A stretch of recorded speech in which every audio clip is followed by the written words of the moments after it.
Bro, ada nggak sih pemain-pemain yang jelek mainnya atau bapuk gitu, tapi masih dipakai sama klub? Oh ada dong, pasti Loh, ada.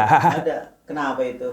Ya itu dia kenapa ya kan ya udah tahu jelek, tapi si klub sama pelatihnya tuh masih make mereka. Berarti ini pelatihnya nih ada yang salah nih. Oh nggak juga Oh nggak sih, juga, kirain. iya. Masalahnya itu banyak sih Oh banyak ya. sebenarnya, Udah beli iya. pemain nggak dipakai sayang. Iya itu dia salah satunya ya kan, kan beli pemain nggak murah. Oh iya makanya. Iya, apalagi pemain-pemain ini nih, ini nggak murah sama sekali loh. Oh ya. Iya.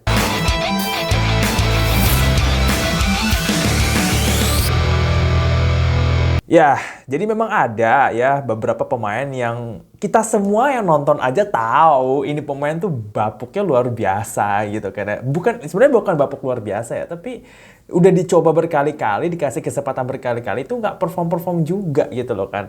Tapi klub sama pelatihnya ini masih pakai mereka. Ya, sebenarnya sih ada beberapa permasalahan di balik itu semua. Tapi ada juga loh yang emang itu sarana pelatihnya gitu karena ya kita cuma bisa terima gitu kan apalagi fans klubnya nih kan cuma bisa terima bahwa ya emang selera pelatih lu tuh emang pemain-pemain kayak begini gitu kan. Nah, tapi siapa aja sih sebenarnya? Nah, paling nggak nih gue mau ngasih 5 pemain yang udah tahu bapuk tapi masih dipakai sama klub dan pelatihnya. Yang pertama ada Harry Maguire. Waduh, Waduh, ini ini dia jadi nih. jadi obrolan sejagat ini. Iya, ya. Jadi Maguire ini ya, gue agak flashback sedikit. Dia itu memang pengen dijual sama MU. Kenapa pengen dijual? Ya, well, lo tahu sendiri lah ya. Gak usah dijelasin kenapa. Capek bahasnya. Intinya si Maguire ini mau dijual, ya kan. Harganya itu 40 juta apa kalau nggak salah. 40 juta atau 30 juta gitu. Udah mau dijual nih ke West Ham. Nah, Erik ten Hag itu udah siap-siap. Wah, ini uang penjualannya si Maguire bakal gue beli buat pemain-pemain yang gue pengen ya. Salah satu itu Benjamin Pavard. Si Maguire-nya kagak mau pindah ke West Ham karena nggak mau digaji lebih rendah. Jadi di West Ham itu dia ditawarin gaji 100.000 pound sterling ya, 100.000 pound sterling per pekan. Sedangkan di MU itu kalau nggak salah dia dapat 180.000. Jadi dia nggak mau nurunin gaji 80.000 pounds gitu loh dari MU ke West Ham gitu kan ya. Jadilah dia stay di MU dan Maguire ya tetap dipakai sama Ten Hag. Itu kan kayak mau nggak mau ya kan apalagi backnya MU cedera nih Rafael Varane, Lisandro Martinez. Mereka cedera. Terus mau pakai siapa dong? Ya kan? Di bangku cadangan cuma ada Victor Lindelof dan Harry Maguire dan juga Johnny Evans. Nah, jadilah si Maguire ini tetap dipakai sama Ten Hag. Jadi mau nggak mau.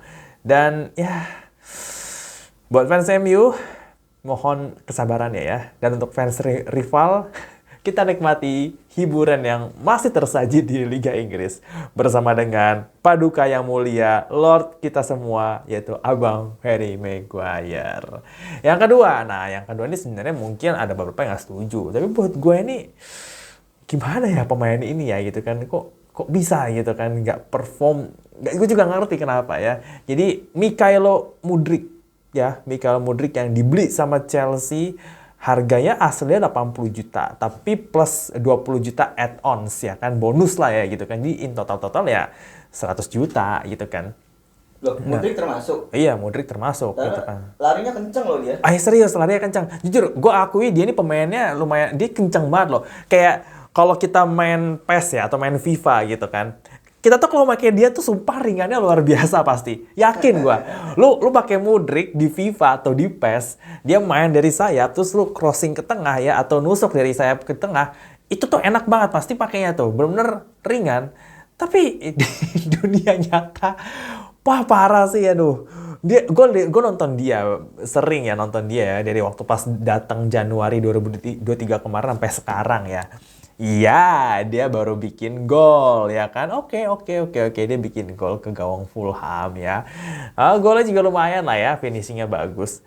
Tapi apakah kita bisa menilai pemain hanya dalam satu pertandingan itu? Sedangkan banyak pertandingan dia yang lain bareng Chelsea itu mainnya tuh kacau balau. Kayak bola ditendang tuh entah melayang ke atas, terus ada temennya yang kosong bisa diumpan sama dia milih lari ke pinggir lapangan terus dia nge-shoot lah gitu karena Atau dia dribbling tapi bolanya ketinggalan gitu kan ya. Atau Lucu dia pokoknya ya? iya pokoknya lucu banget lah itu kan. Dia mau coba ngelawatin pemain, gocek-gocek sana sini terus di-tackle sama lawan terus dia kesakitan gitu kan ya. Terus waktu pas pramusim, nah lucu ya kan, untuk pramusim dibikin gol cakep ya kan. Nah dia bilang, oh ini baru setengah kemampuan gue gitu kan ya. Mana, mana setengahnya lagi Mudrik. Ampun dah. Dan ya kalau lu ngikutin si ini ya, ngikutin Coach Justin ya, coba lu bayangin lah. Pemain Chelsea, pemain seperti Mudrik ya kan, yang followernya jutaan ya kan, followernya jutaan. Bisa-bisanya dia ngeblok Coach Justin coba. Ngapain lu ngeblok orang Indonesia? Sebegitu banyak ya kah dia punya waktu untuk ngeblok pandit kesayangan kita dari Indonesia ini? Aduh, nggak ngerti lagi deh. Tapi ya gimana dong, Chelsea beli dia mahal. Dan kalau dia nggak dipakai juga sayang, rugi di Chelsea-nya juga. Jadi ya kita lihat aja. Ya mungkin fans Chelsea berdoa ya, yang khusyuk gitu, supaya Mudrik diberikan kekuatan dan kemudahan untuk menggiring bola, dan paling nggak bisa itu bola nggak hilang dari kakinya dia ya, itu minimal tuh.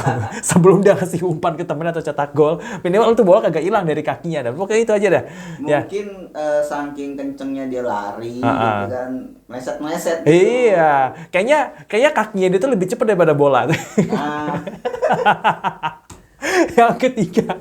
Yang ketiga nih, nah ini mungkin sedikit kontroversi ya, gue tahu lu pasti banyak yang nggak setuju, yaitu Eddie Nketiah.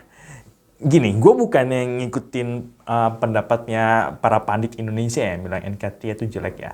Tapi gue memang melihat dia, gue nonton dia zaman musim kemarin, bahkan waktu dia baru debut di Arsenal ya, tahun 2021-2022 lah kalau nggak salah, dia baru-baru diorbitkan tuh sama si Arteta. Gue nggak ngeliat ini pemain bakal jadi pemain hebat loh. Serius, coba kasih tahu sama gue, plus poinnya dari Nketiah ini apa? Lari kencang? Enggak. Jago dribble bola?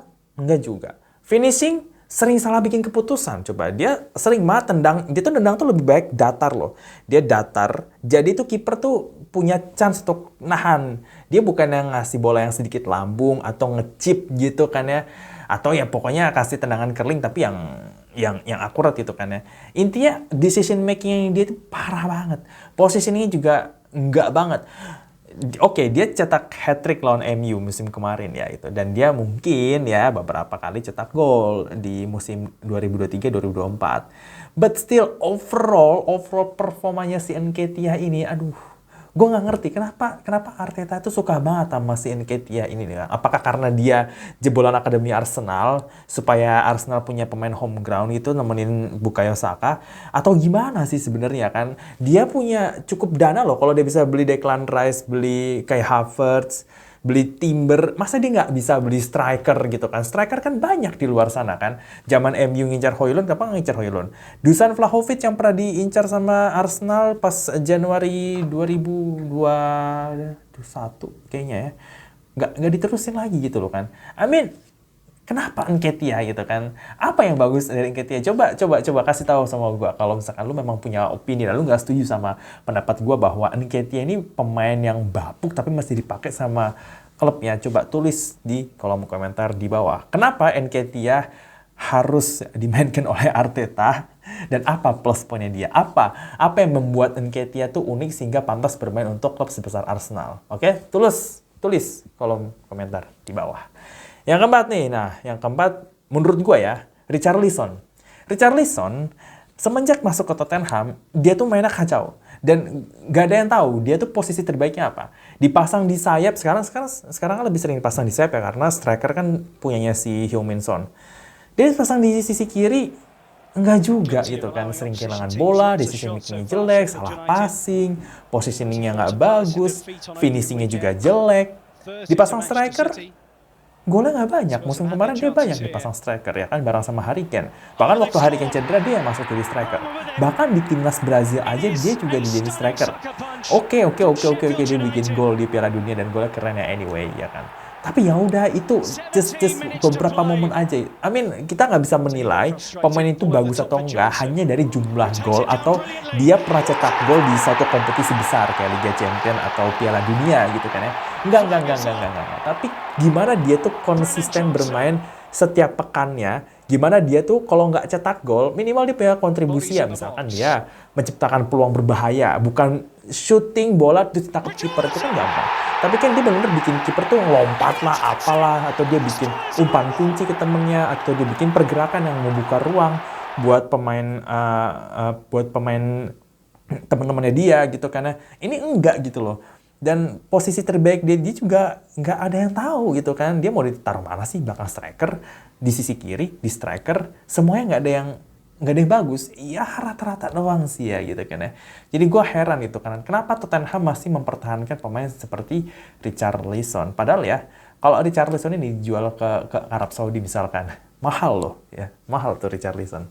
Lagian dia juga pernah kan bilang kan kalau dia udah kena mental gitu kan. Dia terang-terangan bilang, gue harus ketemu psikolog nih ya. Kayak anak Twitter ya itu kan. Gue kena kesehatan mental. Aduh. Twitter, please do your magic. kayak gitulah gitu kan, anak-anak tipikal anak Gen Z sih. Richarlison kayak begitu, dia kena mental, dia harus ketemu psikolog gitu kan. Ya kayak gitulah ya. Jadi gue nggak ngerti kenapa Tottenham masih mempertahankan Richarlison ya. Kalau misalkan lu punya pendapat lain ya, kenapa Richarlison masih dipertahankan sama Tottenham, tulis di kolom komentar di bawah. Yang terakhir juga ini beberapa dari lu mungkin nggak setuju, tapi gue sama sekali nggak menyukai pemain yang satu ini, yaitu Fabio Vieira. Sekali lagi, bukannya gue itu ngikutin pendapat para pandit di Indonesia yang terkenal itu, enggak. Gue memang melihat Vieira main, dan gue nggak melihat nilai tambahnya dia. Coba, dia punya visi nggak? Menurut gue tuh, dia itu aja ya, dia begitu dapat bola, dia tuh kayak bingung mau ngoper kemana. Padahal ada temennya yang kosong. Padahal ada temennya yang bisa dioper. Sekali dia ngoper, entah itu bolanya itu hilang atau salah pilih pemain untuk dioper atau pemainnya offside gitu kan. Kayak gitu. Decision makingnya, gimana dia itu bisa mengontrol permainan. Karena kan Fabio Vieira ini kan diplot sebagai gelandang serang toh kan ya. Dia disebut-sebut punya visi lah ya, salah satu gelandang terbaik Portugal. Artinya kan dia harus bisa lah ya namanya menguasai lini tengah, memberikan umpan, menjadi jembatan, bangun serangan dan lain-lain. Gue nggak ngeliat itu di Fabio Vieira. Oke, dia beberapa kali main ya dibilang bagus enggak, tapi oke lah ya sebagai pemain pengganti. Tapi tiap kali main starter dia tuh nggak pernah bagus loh. Ya coba kasih tahu gue kapan Fabio Vieira itu bisa bagus at least 2 match berturut-turut lah.